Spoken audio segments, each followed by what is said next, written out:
बिस्मिल्लाहिर्रहमानिर्रहीम इय्याका नअबुदु व इय्याका नस्तईन। व्यूअर्स, मैं हूँ जाहिद अज़ीज़ लंगर गपशप के प्लेटफॉर्म से। कुछ ताज़ा तरीन न्यूज़ हैं, अपडेट्स हैं, वो आपके साथ शेयर करेंगे। सबसे पहले तो एक बुरी खबर बुरी खबर इन अ सेंस कि पाकिस्तान में जो बजट पेश हुआ था IMF का बनाया हुआ, और एक महंगाई का तूफ़ान आया था। फिर IMF ने, आपको पता है, कि गवर्नमेंट से डू मोर का मुतालबा किया था। और वो मुतालबा ये था कि बिजली और गैस के जो रेट्स हैं वो मज़ीद बढ़ा दिए जाएँ। तो गवर्नमेंट ने जो डू मोर का मुतालबा था IMF का, वो मंज़ूर कर लिया है।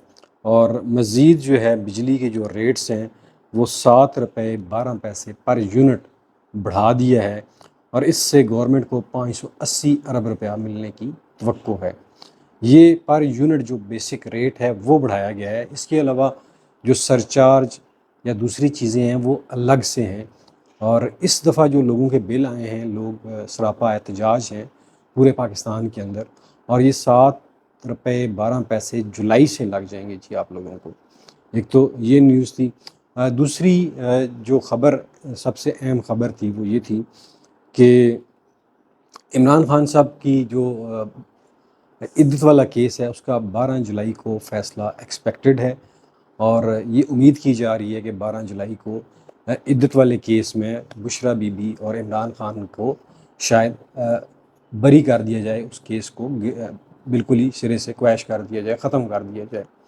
ये ख़बरें भी हैं, लेकिन इसमें इस बात का आप लोग ज़हन में रखिएगा, जो वकील ये केस सुन रहा है, जिसने पहले इस केस में ज़मानतें मुस्तरद की थी, ज़मानतें नहीं दी थी, अफजल मुजोका साहब गालबन उनका नाम है, वही हैं, और उनसे कुछ भी बहीद नहीं है। लेकिन फिर भी गवर्नमेंट के ऊपर, अदारों के ऊपर एक दबाव है कि खान साहब को आपने किस केस में अंदर रखा हुआ है, कि यानी कि उन्होंने अपनी एक जायज़ शादी की, उसके साथ, अपनी बीवी के साथ वो रह रहे थे, ये केस बनाया। ये पाकिस्तान की, इस्लाम की 1500 साल तारीख़ का ये वाहिद अजूबा केस है, जिसके ऊपर गवर्नमेंट को काफ़ी खिफ़त उठानी पड़ रही है हर मास के ऊपर। जितने इस्लामी ममालिक हैं, बरदर इस्लामी ममालिक हैं, वो सारे के सारे नाराज़ हैं। जो मौजूदा PDM का टोला है उससे, इस्टेब्लिशमेंट से, फिर चाइना हो गया, वो हो गया। और अभी आप देखते होंगे कि तो सिर्फ जो हमारे हुक्मरान दौरे कर रहे हैं वो सिर्फ़ और सिर्फ जो रशियन स्टेट्स हैं, उज़्बेकिस्तान, ताजिकिस्तान, अज़रबैजान, इन मुल्कों के, और किसी यूरोपीय यूनियन के किसी बड़े मुल्क का दौरा अभी तक गवर्नमेंट ने नहीं किया, ना ही हमारी इस्टेब्लिशमेंट ने किया। इसलिए कि उन्हें पता है कि जब वहाँ पे हम जाएंगे तो हमसे इमरान खान के बारे में सवाल किए जाएंगे, पूछा जाएगा कि आपने इमरान खान को क्यों अंदर रखा हुआ है। उसके ऊपर जो आपने केसेस बनाए हैं वो सियासी तौर पर मोटिवेटेड केसेस हैं। और इन सवालों के जवाब ना तो हमारी गवर्नमेंट के पास हैं, ना ही हमारी इस्टेब्लिशमेंट के पास हैं। इसी वजह से अभी तक आपने देखा होगा कि किसी यूरोपियन मुल्क का कोई दौरा हमारी हुकूमत ने नहीं किया। हाँ, इंग्लैंड ये जाते हैं, सिर्फ अपने चेकअप के लिए जाते हैं। वहाँ पे किसी हुकूमती अहदेदार से ये नहीं मिलते। ना ही इन्होंने कभी फ्रांस का दौरा किया, ना जर्मनी का, ना इटली का, ना स्पेन का, ना ही अभी तक ये तुर्की गए हैं, ना ही ये मलेशिया गए हैं, ना ही ये इंडोनेशिया गए हैं। इन ममालिक में ये जाने से गुरेज़ा हैं, क्योंकि वो, और स्विट्ज़रलैंड भी ये नहीं गए हैं, क्योंकि इन्हें पता है कि ये लोग जो हैं इमरान खान को लेके एक बड़ा कंसर्न शो कर रहे हैं। यूरोपीय यूनियन भी कर चुकी है। और इसी तरह अक़वाम मुत्तहिदा का जो वर्किंग ग्रुप है वो अपनी एक रिपोर्ट बाकायदा जारी कर चुका है, जिसमें उन्होंने इमरान खान के ऊपर जितने भी केसेस बनाए गए हैं उसमें उन्होंने कहा है कि ये सारे बेबुनियाद हैं, ये सियासी तौर पर मोटिवेटेड केसेस हैं, इनकी कोई हकीकत नहीं है, कोई सच्चाई नहीं है। और उन्होंने न सिर्फ इमरान खान की रिहाई का मुतालबा किया है, बल्कि ये भी कहा है कि जितना अरसा आपने इमरान खान को जेल में रखा है उसके ऊपर उन्हें मुआवजा भी दिया जाए, ये भी कहा है। और फिर उधर अमेरिका की जो कांग्रेस है उसमें से 368 लोगों ने जो करारदाद पेश की कि इमरान खान की रिहाई के हवाले से इंतखाबात के ऊपर उन्होंने सवाल उठाए।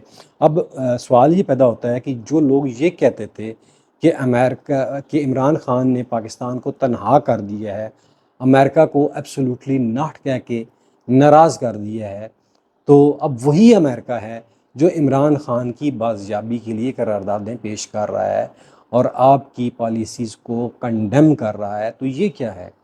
इसका मतलब ये है कि इमरान खान एक इंटरनेशनल फिगर है, उसे पूरी दुनिया के लोग जो हैं वो मानते भी हैं, उसके किरदार के भी कायल हैं, उसकी सियासत के भी कायल हैं, उसकी पॉलिसियों के भी कायल हैं। क्योंकि कोरोना में आपने देख लिया, जो मॉडल इमरान खान ने अप्लाई किया था, पूरी दुनिया में उस मॉडल को एक रोल मॉडल के तौर पर पेश किया गया और दुनिया को कहा गया कि अगर आपने कोरोना से निजात लेनी है तो जो मॉडल पाकिस्तान में इम्प्लीमेंट किया गया है खान साहब का, उस मॉडल को आप फॉलो करें।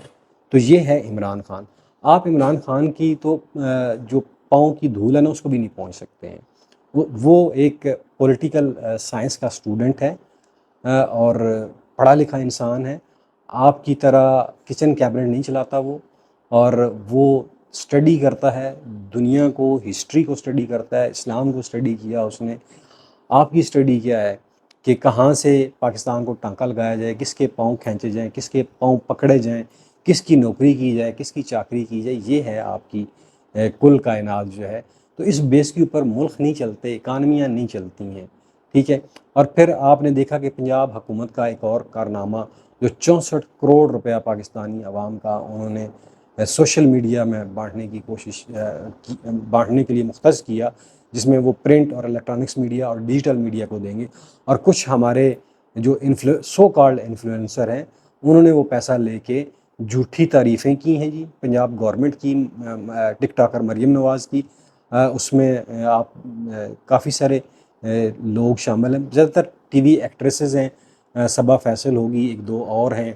तो मुझे समझ नहीं लगती कि ये किस चीज़ के इन्फ्लुएंसर हैं, इन्हें कौन इन्फ्लुएंसर मानता है। ये तो सेल्समैन है। उसके ज़्यादातर जो वी लॉग्स हैं वो किस चीज़ के ऊपर हैं, वो यही है जी, ये घड़ी ख़रीद लें, डिजिटल वॉच ख़रीद लें, ट्राउज़र ख़रीद लें, अंडरवेयर ख़रीद लें। ये तो उसकी औकात है। इस तरह के तो वो अपने वी लॉग करता है, उसको इन्फ्लुएंसर कौन मानता है। वो तो कह रहा था जी मुझे और भी फैक्ट्स भेजे मैं बनाऊँ। उसका कहने का मकसद ये था कि बाकी सूबे भी मुझे पैसे दें और मैं इस तरह का, और जिस तरह मरीम नवाज़ की गवर्नमेंट ने जो कुछ किया उसके ऊपर मैंने झूठी तारीफ़ों के पुल बांधे हैं, तो इस तरह बाकियों को भी कर दूं। तो बेसिकली ये उसका मकसद था। तो ये बेसिकली काम दोस्तों वो होता है, प्रोग्रेस वो होती है जिससे लोग खुद से तारीफ़ करें। आपको किसी को कहने की ज़रूरत ना पड़े, किसी को पैसे देने की ज़रूरत ना पड़े। क्या अभी खान के हक़ में जो लोग बोल रहे हैं, पीटीआई के हक़ में जो लोग बोल रहे हैं, क्या उन सबको पीटीआई पैसे दे रही है? नहीं, ये वॉलंटियर्स लोग हैं।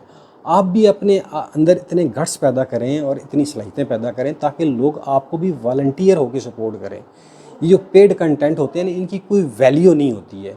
ये अगर बात आपको समझ आ जाए मरीम साहबा। लेकिन मेरे ख्याल में, मैंने पहले भी कहा था कि नोश्ता दीवार जो है ना, वो पढ़ना आपके बस की बात ही नहीं है, क्योंकि अल्लाह ताला ने आपकी आंखों के आगे पट्टी बांधी हुई। दोस्तों अभी मरीम नवाज़ जो पंजाब की वज़ीर आला हैं, जो यहाँ पे अभी PDM 2 का टोला है, इन्हें ये नज़र आ गया है कि इद्दत केस में खान साहब को हम ज़्यादा देर अंदर नहीं रख सकते। इसीलिए कल पंजाब काबीना ने इमरान खान साहब के ऊपर नए केसेस बनाने की मंजूरी दी है। स्पेशली गिरदारी के मुकदमात हो गए, या फिर पाकिस्तान में अमन व अमान की सूरत हाल ख़राब करने के मुकदमात। लेकिन मेरे ख्याल में कि पाकिस्तान में जितना कुछ PTI के साथ कर दिया गया है और जितने केसेस बना दिए गए हैं इमरान खान साहब के ऊपर, अब ये मज़ीद जितने भी केसेस बनाएंगे उनकी कोई वक़्त नहीं होगी, क्योंकि इंटरनेशनल मीडिया भी देख रहा है, पाकिस्तानी भी देख रहे हैं कि ये सारे के सारे बोगस केसेस हैं। और राना सनाउल्लाह इससे पहले कह चुके हैं कि खान साहब को हमने हर सूरत 5 साल जेल में रखना है, उसके लिए हमें कुछ भी करना पड़े हम कर गुजरेंगे, यानी कि हम मज़ीद केस भी बनाने पड़े तो हम बनाएंगे। लेकिन दूसरी तरफ अदलिया भी अंगड़ाइयाँ ले रही है। अदलिया ने भी एक आज़ादी की तरफ सफ़र शुरू कर दिया है, स्वाय उनके जो चीफ़ काजी साहब हैं, जिनके सरप्रस्त आला नवाज़ शरीफ साहब हैं। तो वो तो हमेशा उनकी फेवर में, किस तरह उन्होंने उसकी नाअहली ख़त्म की नवाज़ शरीफ की, किस तरह एयरपोर्ट के ऊपर जाके उनका बायोमेट्रिक किया गया, ये सारी चीज़ें पाकिस्तानी अवाम तो नहीं भूलेगी, ना ही दुनिया भूलेगी। तो आप चेहरे के ऊपर कितने नकाब ओढ़ेंगे? आपके जितने भी नकाब हैं वो सारे खरोच के उतार लिए जाएंगे। और जो नए केसेस बनाने की करारदाद इन्होंने पेश की है, ये भी इंशाल्लाह अदालत में जाएगी और अदालत इसे उठा के परे फेंक देगी।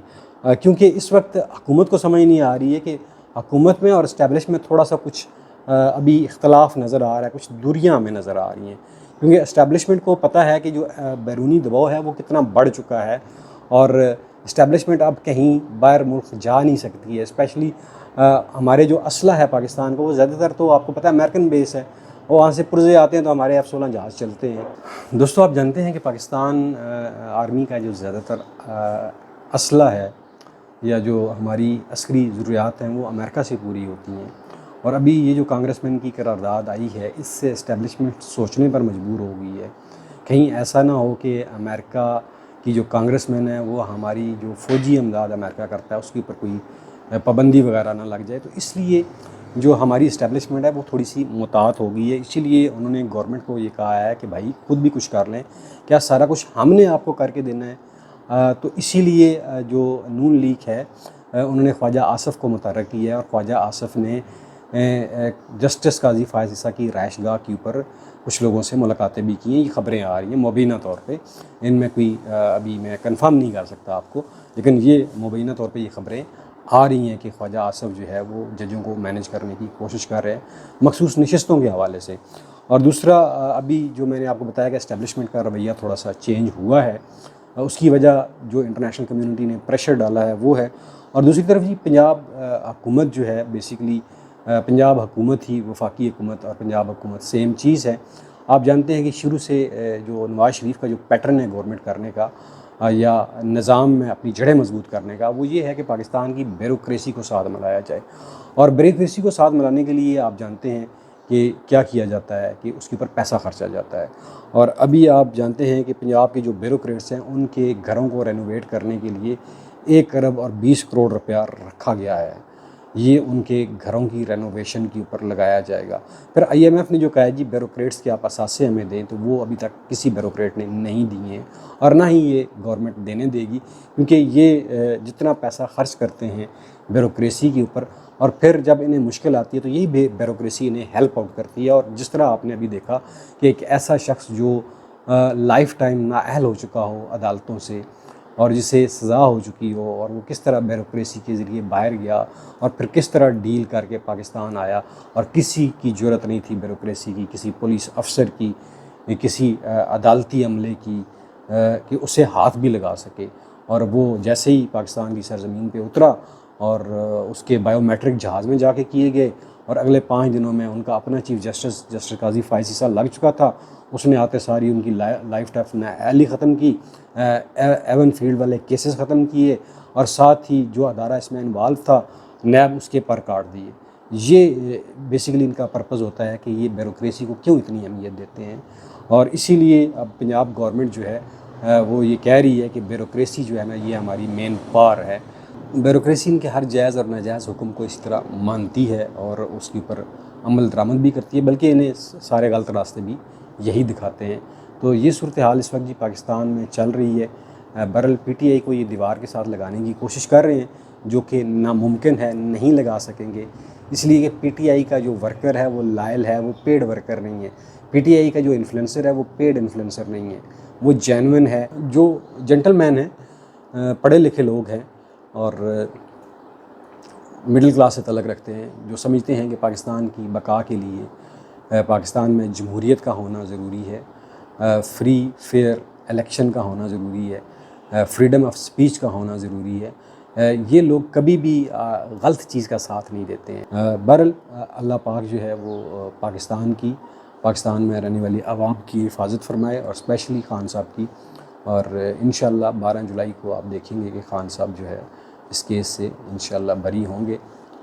आखिर में अगर आपको वीडियो अच्छी लगे तो इसके ऊपर कमेंट्स कीजिएगा, लाइक कीजिएगा और चैनल को सब्सक्राइब कीजिएगा। मुझे दीजिए इजाज़त। पाकिस्तान पाइंदाबाद।